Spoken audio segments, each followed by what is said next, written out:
Hi, I'm Rob Shaver, and this is Spark to Flame, where I bring you ideas, insights, and inspiration for better marriages.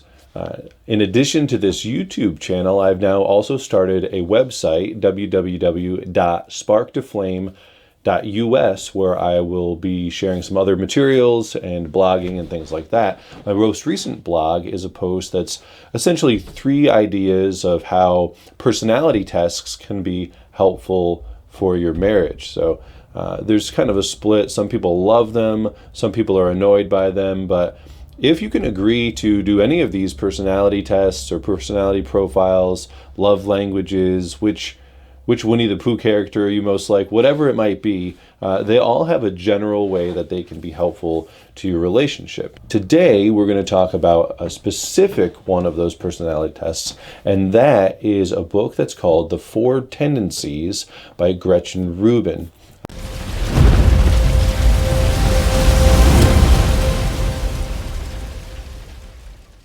What the Four Tendencies is kind of a framework for understanding how we as individuals respond to and react to expectations. There's 2 kinds of expectations that we receive. There's those that we put on ourselves, those would be the internal expectations, and there's the expectations that are put on us by others, whether it be the government or your workplace or your spouse, right? And so that's the focus of this channel, is marriage relationships. So I'll show you a diagram here of what this looks like. So you have the internal expectations and the external expectations, and then there's 4 relationships, 4 ways that those things can connect. And obviously there's not everybody's going to be a hard line, this, that, or the other thing, and so there's nuances to this, but generally speaking, this is how that all fleshes out. So what she describes as the person that she is, and why some people could not relate to her and be able to set expectations and then strive for them and meet them, was that the author of the book, Gretchen Rubin, was an upholder. An upholder is someone who strives to meet both their internal expectations and the expectations of others. All right, so external and internal expectations are both trying to be met. The opposite of that would be the rebel. The rebel is going to resist all expectations. And I am a rebel, so I'm going to expound on that a little bit more. Then next on the chart would be the obliger. The obliger is trying to oblige others. They will most likely try to meet the external expectations, but they have a hard time and they will resist their internal expectations. And then finally is the questioner, and the questioner will try to meet their own internal expectations, but question and resist the expectations that are placed on them by others. And so that is the framework that she came up with. The book is really good. It goes through and it gives kind of the strengths and weaknesses of each of these 4 profiles. It talks about how to, if you're not that profile, how to better relate to that profile. It talks about even specifically marriage. If someone in that ilk is your husband or wife, here's ways that you can address them or deal with them.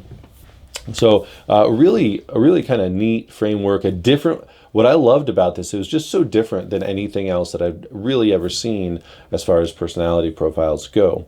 So I already mentioned a couple of general ways that these personality tests can be helpful in our marriages, but here's some specific things to the 4 tendencies that I kind of extracted and picked out. The first is expectations are all over the place in our relationships. Whether it's, who's going to do a certain chore, or who's going to go, and that could be like on a weekly basis, who takes out the garbage, to, here's little Janie and she needs her diaper changed. Who's going to take care of this right now? And making dinner. Like, there's just a lot of things where expectations are there. It could be who's going to have this conversation with somebody, or even within our relationship, who's going to initiate physical intimacy. There's a lot that goes on, especially in marriages, with expectations. And so understanding how you respond to expectations better, and understanding how your spouse responds to expectations, is going to be nothing but helpful to marital communication and interaction. So that definitely would be good. There's lots of examples in the book, and here's just a couple of ways that this could work out. Let's say the husband has started a project and he's working on, finishing up a room in your basement, and you're very excited about this, and it's gotten started, but he gets delayed. And then you, as the wife, start to ask him about it. Oh, you got that project started, but it's been a couple weekends and you haven't gotten to work on it. When's it going to get done? And so what you are doing is you're kind of placing this expectation in front of him, which, if he is a rebel or questioner, will naturally resist, right? That is part of his person, is that he will resist the expectation you're expecting for this project to get done. Now, this might sound childish or foolish, but it's just how he's going to react if he has one of these personalities, right? So you're saying, when's the project going to get done? When are you going to get it done? This is the expectation I have, is what he hears. And so there's a natural resistance. You might be an upholder or an obliger, and so you're getting frustrated that he said he would do this thing and he's not doing it. Is he not a man of his word, or is he just lazy? This seems to happen a lot. He'll start something and he won't finish it. Have I married a lazy man? And so this can branch out into different things. Well, if he's a questioner or a rebel, then really, not to excuse inaction, but what it does, the way that this book helps and this profile helps, is it teaches the spouse of the questioner or the rebel how to better address these situations. So rather than keep putting the expectation in front of them, you motivate them in different ways. You talk about why it would be good for this project to get done. You talk about your willingness to help do said project. And so just and the consequences of if the project doesn't get done by a certain time. Now, with any of these things, if our tone is negative, then obviously that can cause problems. But these are just, again, kind of nuanced ways, things that we can learn and pick up. Now, here's another example. Let's say your wife is always saying yes to other people. She's always agreeing to help them out with their projects and do their things. And in that, you feel like she's neglecting you, that she's not giving you the time that you want. So again, this would mean that probably the wife is either an upholder or an obliger.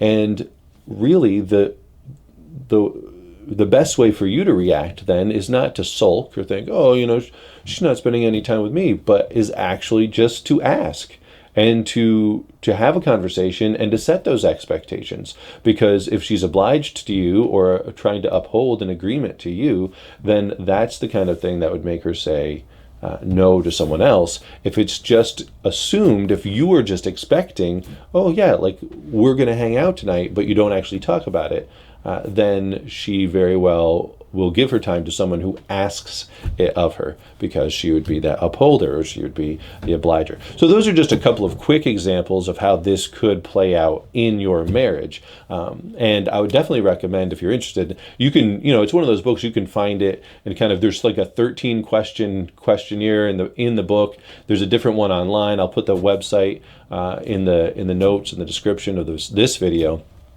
But really, it's one of those books you can grab it and you can just flip to, okay, this is who I am, or this is who my spouse is, and just read that paragraph or those 5 or 10 pages. You don't have to read the whole thing, although you could benefit from that as well.